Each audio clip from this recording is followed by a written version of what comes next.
Good evening, good evening. My brothers and sisters, come on to the dinner table and go ahead and invite some more family members and friends. And keep in mind, we may have some guests that would like some of this good food for the soul. So if you don't mind, scoot over and leave a little room for some guests because we just may have it. If this is your first time at the dinner table, allow me to introduce myself. My name is Tony M. Toomer, and I speak on relationships. When I talk about relationships, my brother and sister, I talk about relationship from a biblical perspective. When I say biblical, I strongly believe in the concept of relationship when it is documented in the book of Genesis, the first book of God's word. As you notice, my brother and sister, God had a unique relationship with the man Adam. Second, he had a good relationship with the woman Eve. Thirdly, he represented the woman back to the man after he had taken the rib out of the man Adam and he formed Eve. So that's what I mean by he represented the woman to the man. And in the presence of God, the man Adam said, bone of my bone, flesh of my flesh, I should call a woman because she came from man. That's the position I come from when it comes to relationships. Now, if you come to the dinner table, this is your first time, that's my position as far as relationship. However, if you have an alternative viewpoint of relationship, you have what is called a free will. You could do whatever you decide to do, but I'm letting you know now when you sit at the dinner table, I strongly believe in the concept of relationship biblically when you look at the book of Genesis. My brother and sister, I'm on two different platforms this evening. I'm on the book and I'm on the tube. If you're on the tube, I may make some comments to those that are on the book. You may not see their names and comments, and vice versa. Those of you that are on the book, some people on the tube, you may not see their names and comments, but I will call their name and comments. Okay. So with that said, my brother and sister, we're about to look at what's on the menu for tonight. And I see that Sister Flo have sat down at the dinner table. I see what Sister Shira has sat down at the dinner table. How you two sisters doing? Thank you so much for coming in. And now we're about to look at the menu. By the way, I would like to wish all you mothers a happy Mother's Day. All you mothers a happy Mother's Day. And I hope that you all had a fulfilling Mother's Day. And I know some of you have already eaten a good dinner, but we got some more for you tonight. And when we look at the menu, we could look at it's some type of bug that's flying around. I don't know what it is, but anyway, I'm sorry. But anyway, when you look at the top of the menu, what we're going to discuss tonight, 7 signs that he has real bad intentions for you. Again, that's what we're going to talk about at the dinner table tonight. 7 signs that he had real bad intentions for you. Now, this is not no attack on no men, especially my brothers. It's not no attack. But there are some men that I'm going to talk about. So keep in mind, this is not no attack on all men in general. And calm a man myself. So I just want you to understand, especially you brothers that follow the Lord, you are exempt from what I'm talking about. I'm strictly talking about those men that are not actually following the Lord and how a lot of them manipulate women, especially a lot of you sisters. They good at going ahead manipulating worldly women, but some of them, they try to do their best with sister too. How you doing, sister? Kilpatrick, welcome to the dinner table and happy Mother's Day. Now, let's go to the book of Proverbs 18:22. That's Proverbs 18:22. Proverbs 18:22. This is our appetizer leading into the meal, okay? As it is written in the book, death and life are in the power of the tongue, and they that love it shall eat the fruit thereof. Again, death and life are in the power of the tongue, and they that love it shall eat the fruit thereof.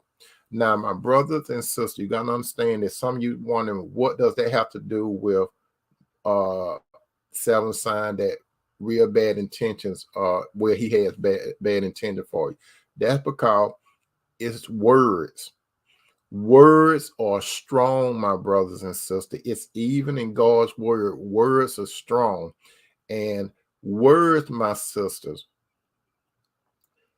there's a lot of men that master words. There are a lot of men, as a matter of fact, my brother and sister, I'm not talking about my Christian brother. I'm talking about the worldly men that view women as just an object. They strictly look at some women as an object. They are so persuasive in their words to the point they have mastered how to talk to a woman, and she doesn't even realize that she is being manipulated.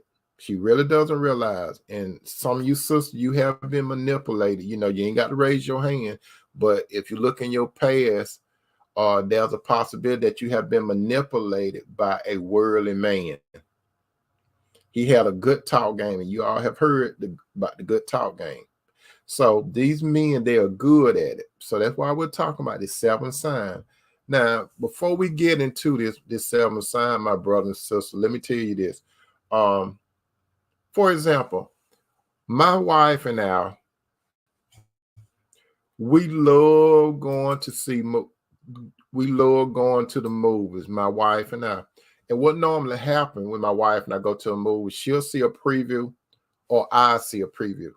And you know how they get you, how they throw a bait out there on TV to get you to go to a movie. They'll give you what they'll think will be something to draw you in, and it works. It works. So they'll give you a little snippet of the movie, and you thinking, I got to go see that movie because it looked like it's gonna be good.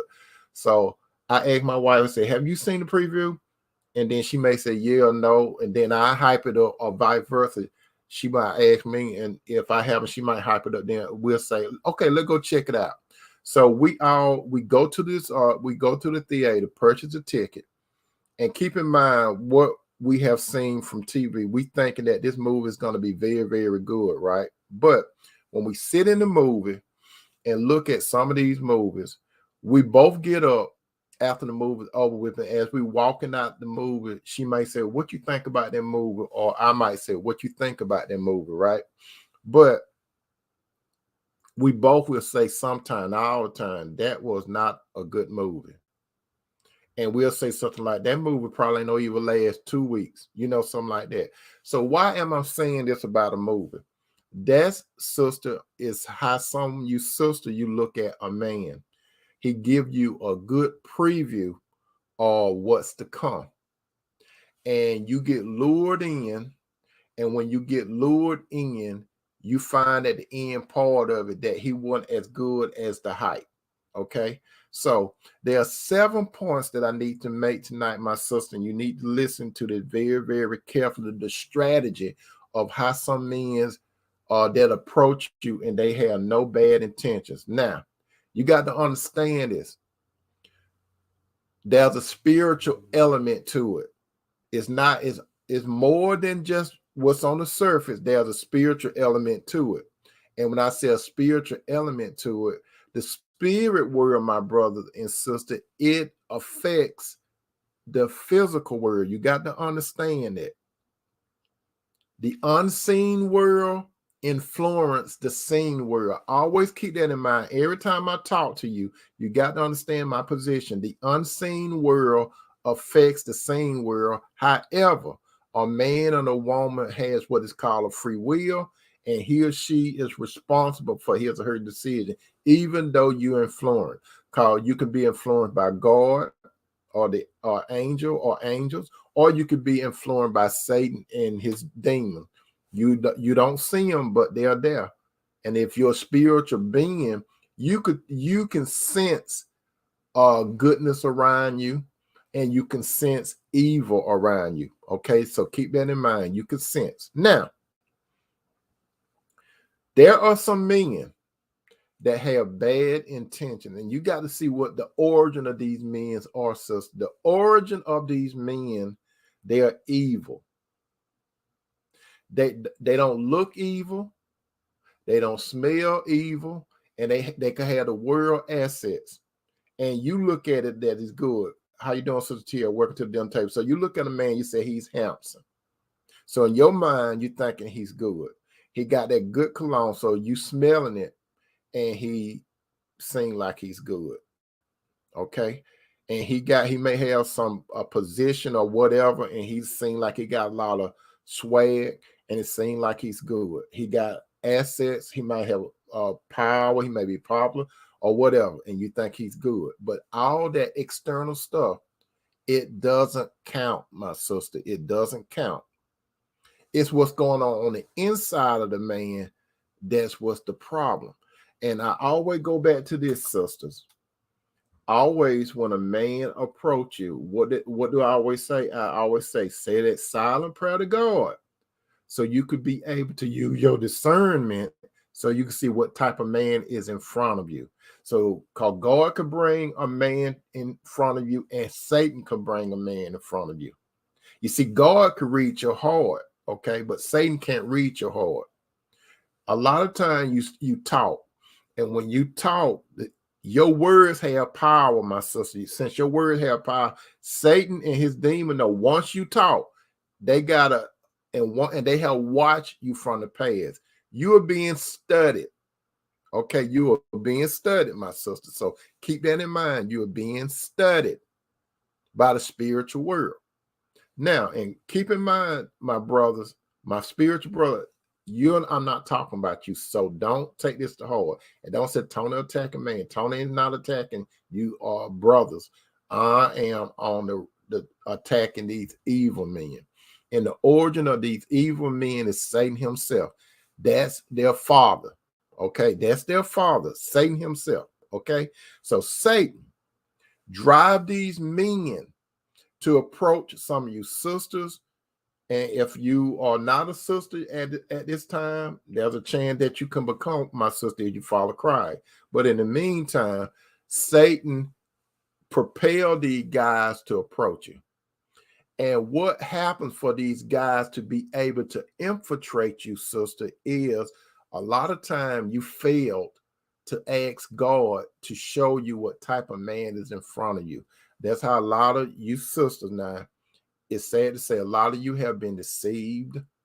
A lot of you have been hoodwinked and knocked off course because you failed to ask God what type of man in front of you. And it's natural because men in general, and even I have failed sometimes to ask God for discernment.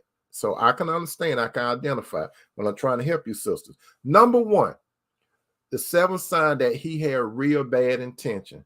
He will love bomb you. He will love bomb you. Now, what is love bombing? Some of you may say. Love bombing, my sister, is clearly defined as the action or practice of lavishing someone with attention or affection, especially in order to influence or manipulate them. Again, listen to what they do. They use a tactic called love bombing. And that is the action or practice of lavishing someone with attention or affection, especially in order to influence or manipulate them. Now, sister, you got to understand that these men, these Satan's sons, the wolf in sheep clothing, they're going to lavish you first with attention because they know, and men in general know, that women love attention. Even if they don't like outward attention, women in general love attention. So these manipulating type of men, they going to approach you with attention. They're going to love bomb you with attention. Every time when they put their eyes on you, you're going to notice if you get in your contact information, they're going to frequently love bomb you in the morning, like how beautiful, and all they know the words to use throughout the day. They might be calling you or texting you throughout the night. They may even call you at night and say, good night. And they know what type of words, and they even will give you a pet name.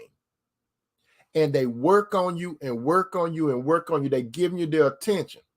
So when they're giving you your attention, they want to touch you and give you affection. So it's two A's, the attention and the affection, and that's what they utilize on you. Remember what I said earlier.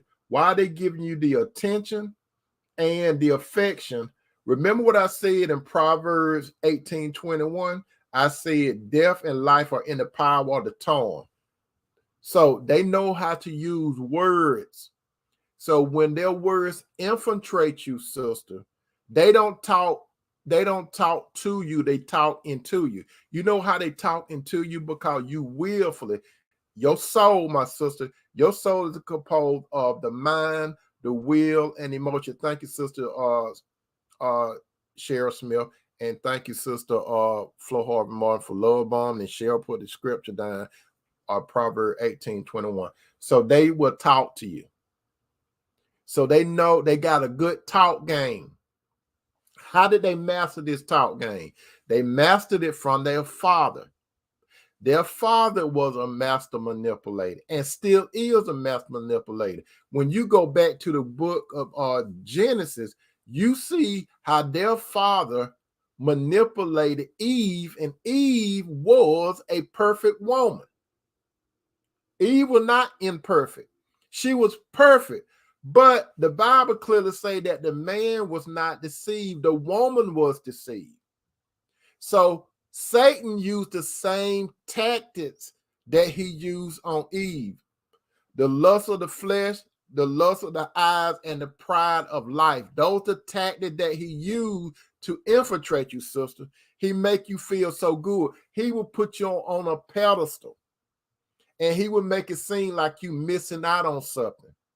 And you listening to it, because there are some of you, sister, that you really desire to be in a relationship, and then when you really desire to be in a relationship, sometimes you settle instead of being patient, and that's how some of you, sister, have gotten hurt by these type of men instead of waiting on the Lord.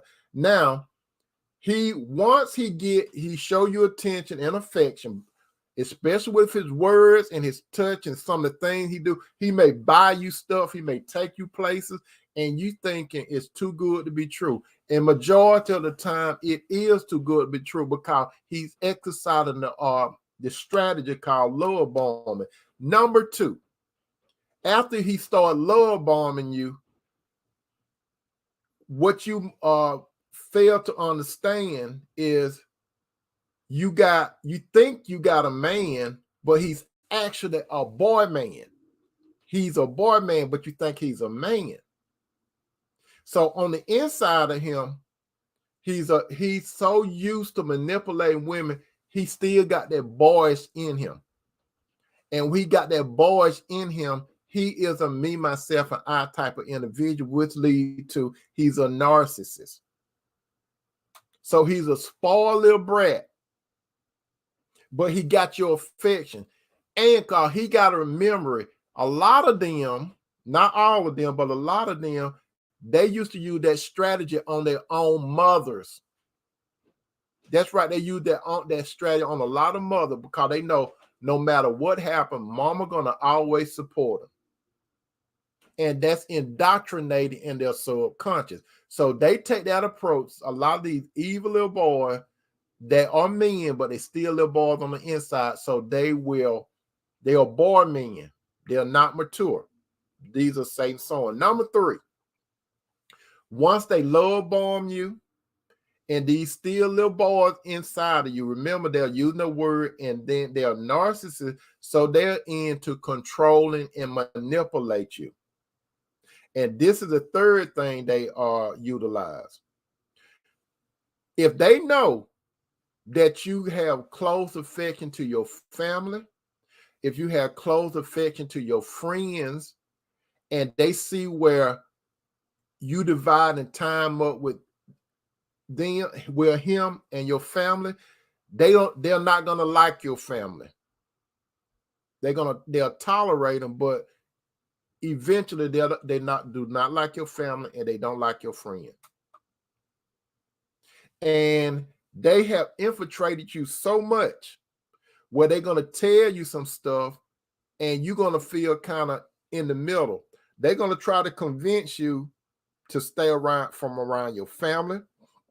They're gonna try to convince you to try to stay away from your friends. Everything that you really, the relationship that you have, They want you all to themselves because they little spoiled brats. They are boy men. So at the beginning, how they used to talk to you and lavish you with attention and affection, you're going to notice that little spoiled brat coming out, right? So they're going to put you in a situation where a lot of time it get very severe. They put you in a situation where you have to decide your family and friends and him. And most of the time, these men are not married to you. But you have couple and now you got a relationship with them. You are emotionally, mentally, and willfully a part of that man. You understand? Number 4, you may have gotten caught up so much in your feelings and not knowing whether his plans include you. Because you really don't know that much about his plan. Because at the beginning, after you, like I said at the beginning, you're supposed to ask God what type of man this is, okay? And then at the beginning of the relationship, if you sister remember, I always say, find out what about that man. Ask him who he is, why he's here, and where he's going. You need to know a plan. But a lot of time you fail to ask the man those very, very imperative questions. So you really don't know who he is. You think you know who he is because you feel you were going by your feeling. You really don't know why he's there. You're trying to figure him out because he got you all confused. He got you all confused because he gaslighting you and you don't know the direction because he's a lot of time he's very secretive. So if he's very secretive, he got an agenda. And what is his agenda? Which goes to number 5. You may be a stepping stone. A lot of you sisters, you already have yourself established. Spiritually, you have yourself established. Materially, you may have education. You may not went to a higher learning, but you took care of business. You got somewhere to stay. You really don't have to depend on a man financially, but you got your stuff in order. And a lot of these men, a lot of times, sister, you put yourself in the point, you trying to make a boy into a man. So a lot of times, sister, he'll give you a sob story. That's right, sister Flo, a stepping stone. So they'll give you a sob story and you'll find yourself start giving him money. You'll start paying his bills. You'll start funding this man to the point where sometimes you may get to the point where you say, well, you can stay with me until you get on your feet. You really don't know it. So more than likely, he was still staying with his mother, and his mother was sick, but he was staying with his mother, or he was staying with some more guys, roommates, or he was staying with another lady that were about to kick him out or kick him out. So now you have allowed this man to come in. Let me tell you this, sister. Most men don't want you paying their bills. Most men don't want you taking care of them. Now, there is an exception. The exception is if that man and you are married and that man was handling his business, but for some reason he could have lost his job or something. Not because he did nothing stupid, but things happen. But he's your husband. He's not your boyfriend. You understand that? That's the difference. He's your husband, and you supposed to be the helpmate. Because when you look in the book of Ecclesiastes, it talks about 2 are better than 1. It doesn't, 2 are better than 1 is in a relationship. It means a man and a woman that is in a serious, committed, and covenant relationship. So if he's not married to you, you really don't owe him anything. So a lot of you sisters, you have allowed the man to move in. You allowed the man to move in. And it appears like everything is going okay. You going to work. He's not going to work. He take you to work in your car. And he'll come pick you up sometime on time and sometime he doesn't. He like to drink a lot, possibly. He like sometimes you could come home and his friends are there, or he like to go out a lot in your car. And he would use words like, loan me some money and I will give this back to you at a certain date. How can he give it you back to you at a certain date when he doesn't have a job? And something on the inside of you telling you, I shouldn't have let him stay with me. And then you're going to start probably thinking, how can I get him out? So you're going to start having internal conflict with this particular man, Satan's son. So you got to understand, Satan is using these guys to bring you down. His son, what did Jesus say about Satan? He's about stealing, killing, and destroying. This man that's in your life, he's about stealing something from you. He's about killing He's about killing you on the inside and destroying you. He's no good for you. This man got real bad intentions for you. You are officially a stepping stone.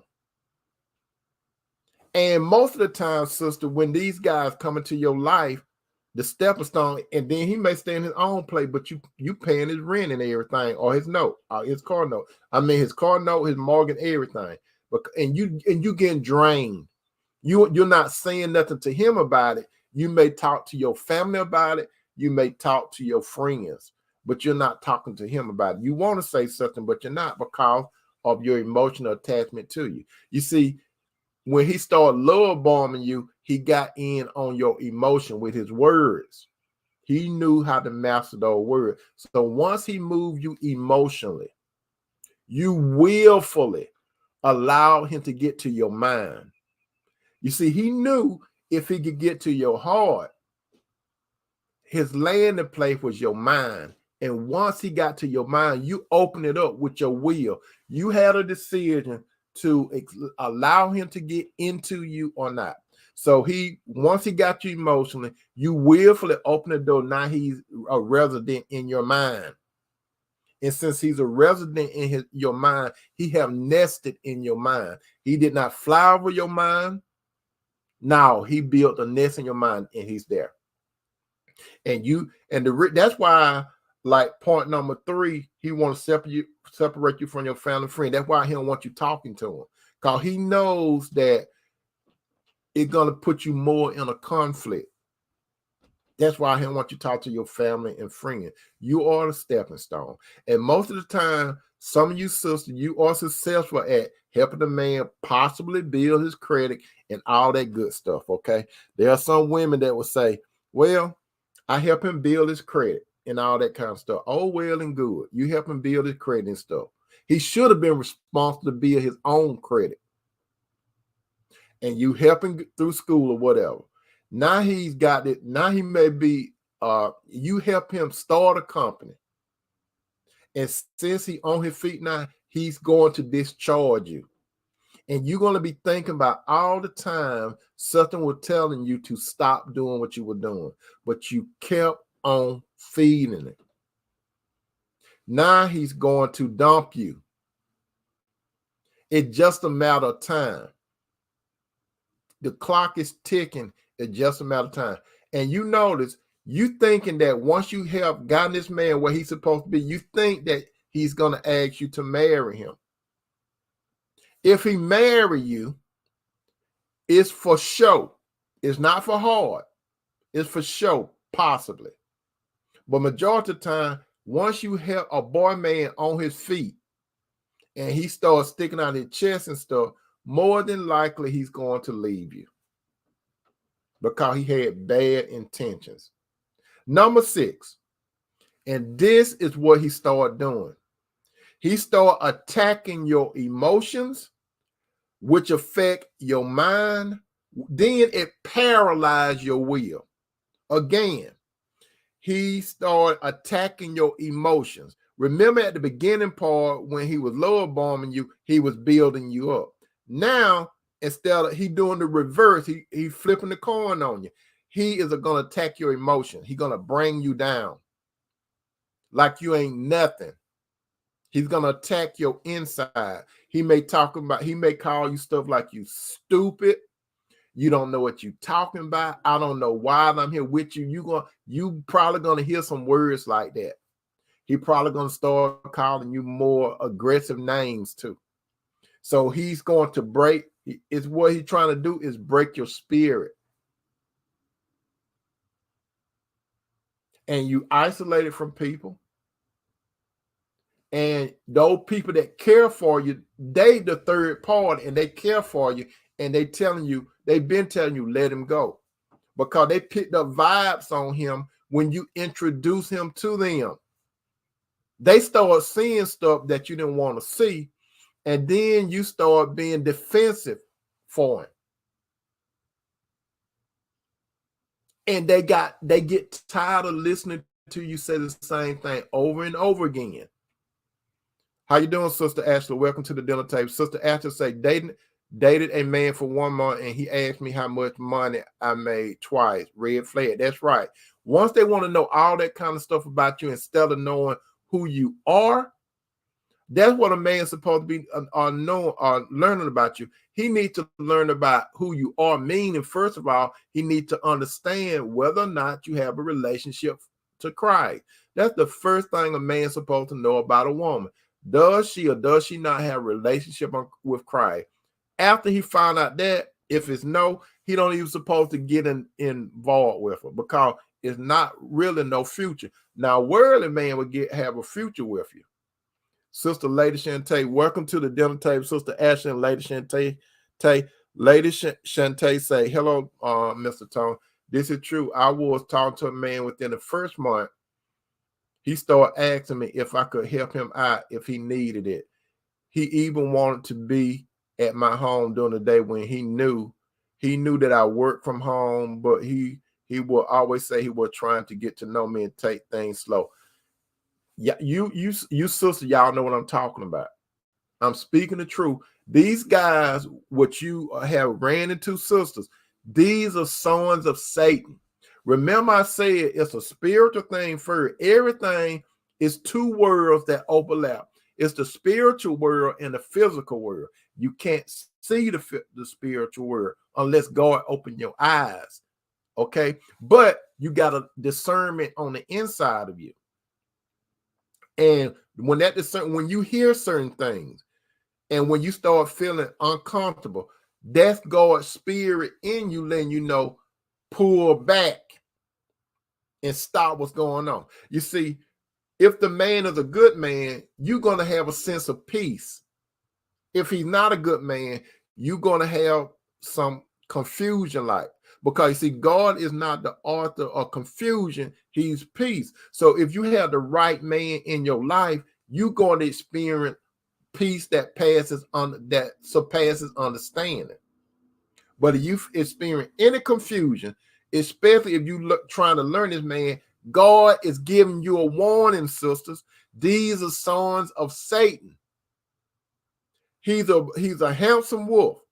He killed the sheep, and he got the sheep clothing on, and he's coming to you. He look at you like you Little Red Riding Hood. It's better to see you. It's better to smell you. It's better to eat you up. And once I eat you up, I'm going to belt and get a toothpick, and you was a good meal, and I'm looking for another Little Red Riding Hood. That's what he's looking for.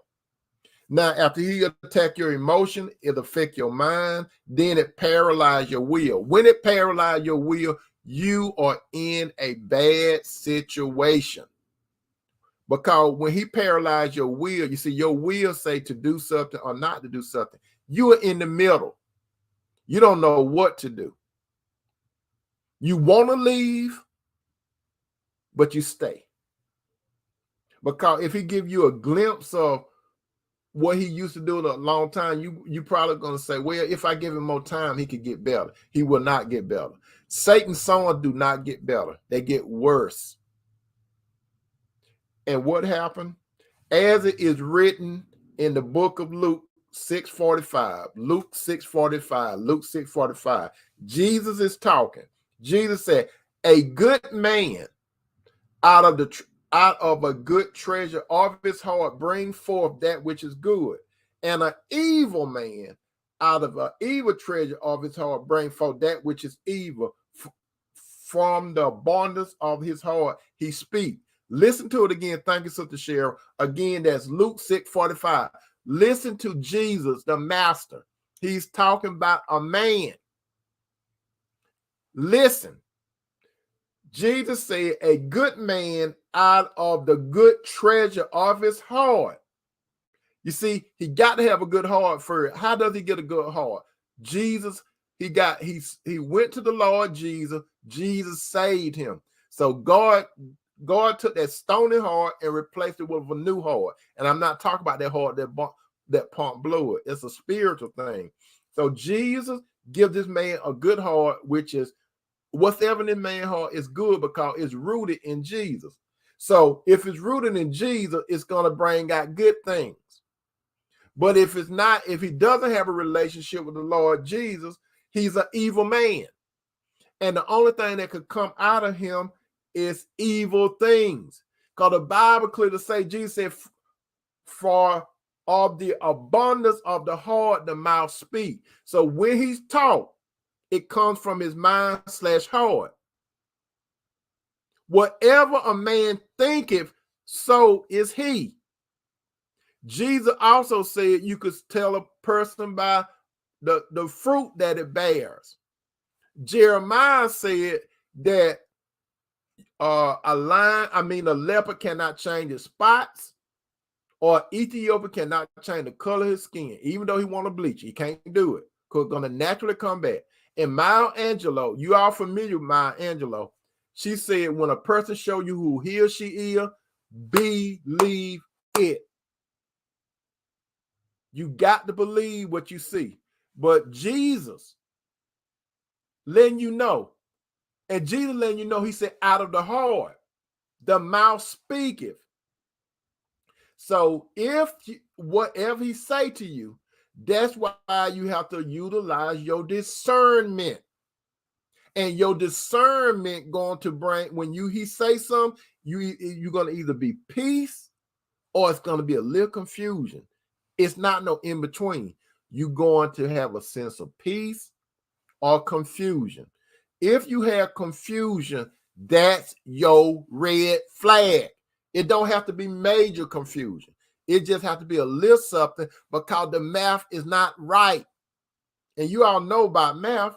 1 + 1 always equal 2. It never equal 3. When it comes to peace, use this illustration. 1 + 1 = 2. You cool with that, right? It's an accepted thing. 1 + 1 = 2. You cool with that? You will pay it. Your teacher will give you a check. You will get that answer right. But 1 + 1 = 3. It's a little confusion. It's not an accepted thing. And that's the same thing as a bad man. He's going to try to get you to believe 1 + 1 = 3. And he's going to be very, very convincing because he mastered that after his father Satan. And you were not the first victim, sister. Whenever you sisters get manipulated by a man, always keep in mind you were not the first victim. And also keep in mind, don't call yourself a fool. You were not a fool. You just got bamboozled. You don't ever think that you're a fool, sister. You just got bamboozled. Don't feel ashamed that much. Even though you're going to feel ashamed, just the only thing you can do, sister, is get out of it. So, number one, he love bombed you.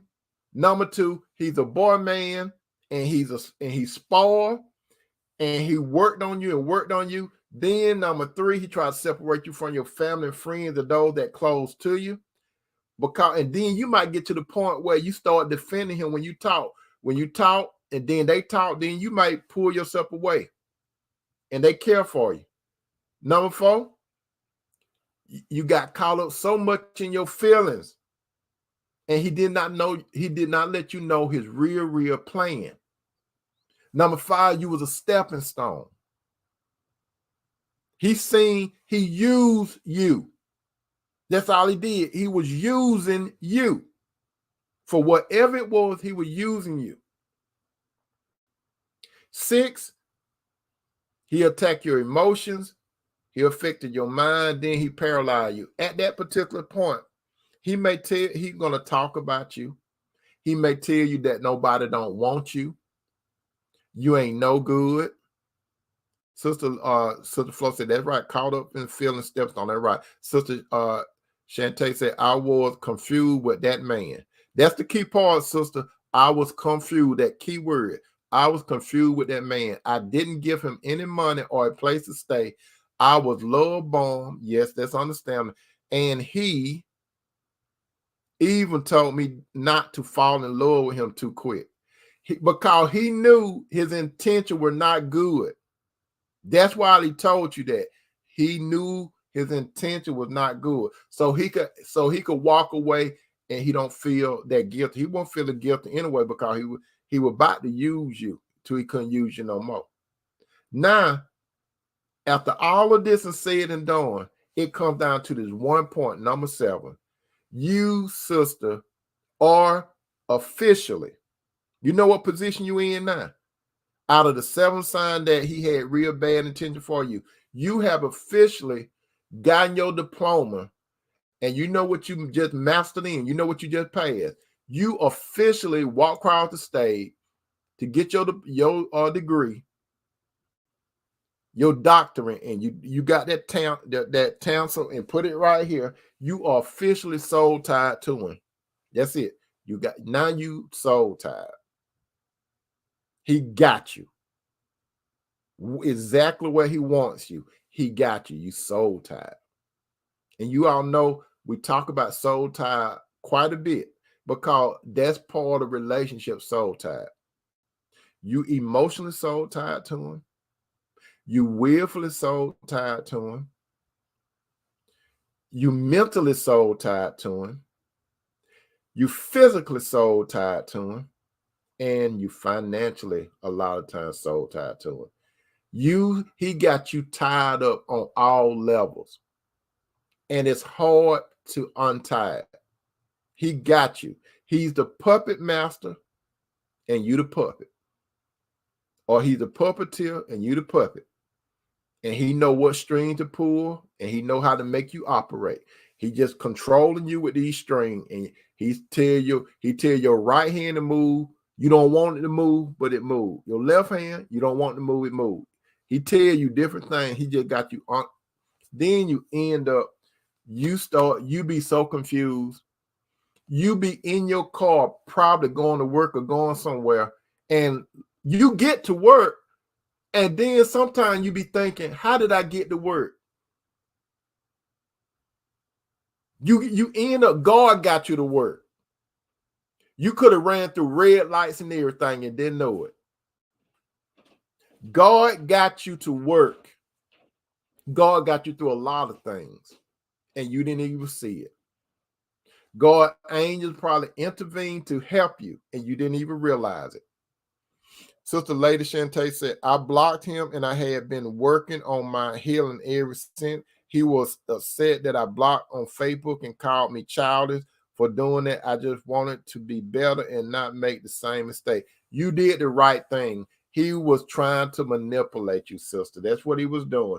He would love bomb you. He was trying to lavish you with attention and affection to get in real good with you so he can influence you to manipulate you. You did the right thing. You did the right thing. So I'm telling you, sisters, this is not all men. I'm talking about Satan's sons. They're all about stealing. They're all about killing. They're all about destroying. They're all about approaching you with the lust of the flesh, the lust of the eyes, and the pride of life. That's how he got Eve. He also used that same strategy on Jesus, but it didn't work. Jesus passed it all. Jesus passed all because Jesus always went to God's word to defeat Satan. Eve, he did the same crap he did with Jesus to Eve, but Eve flunked it. That's Satan's basic strategy. The lust of the flesh, the lust of the eyes, and the pride of life. And to convince you that you're missing out on something. He got something on, something good gonna come out of him manipulating you. Nothing never comes out good, sister, when a person manipulates you. But there is hope. Keep hope alive. There is Lord Jesus. Yes, you got soul tied to the man, but Jesus could cut all those strings. But you got to go to him. You got to go to him and let him know. Yeah, he already know, but he wants you to see it. He wants you to face your decision. That's what Jesus wants. Jesus wants you to face your decision. He already know, but he wants you to come to him and face it. And when you talk to Jesus, Jesus will go to work and help you. You go to Jesus, then you start no contacting this guy. You go to Jesus first, and then the next thing, no contact. Like Sister Shantae says, she blocked him. You got to block this man out of your life. You got to totally block. No mercy. You don't have no mercy on no man with bad intention. It's about you, sister. This man is there to hurt you. So you got to protect yourself, because what will happen, you will start getting the attitude and the thought that all men are just like that man. All men aren't the same. You got God's sons and you got Satan's sons. Now, God's sons, none of God's sons are perfect. Let me let you know that. You will have problem with God's sons too, but you won't have a lot of problem with God as you will with Satan's son. It's better to be with God's son than with Satan's son. I hope that I help you, sisters, tonight. If you have a question or a comment, go ahead and put it down there. Put wait, and I'll wait for your question or your comment. Or you, brother, if you have a question or comment, just put wait and put your question or comment, and we could talk at the dinner table, because it's about family, okay? We could talk. But if you don't have anything, I'm glad, brother, and I'm glad, sister, that you came to the dinner table tonight and you enjoyed this good meal. Go ahead and get this carrot plate, and you can warm it up later, meaning you can replay it or share it with other family members and friends. Give them a little taste of the dinner table. Okay? I love you, brother. I love you, sister. And you all have a good night, because it's the beginning of a new week. Thank God. And again, sisters, happy Mother's Day. You all take care. Peace out. Thank you, Sister Flo.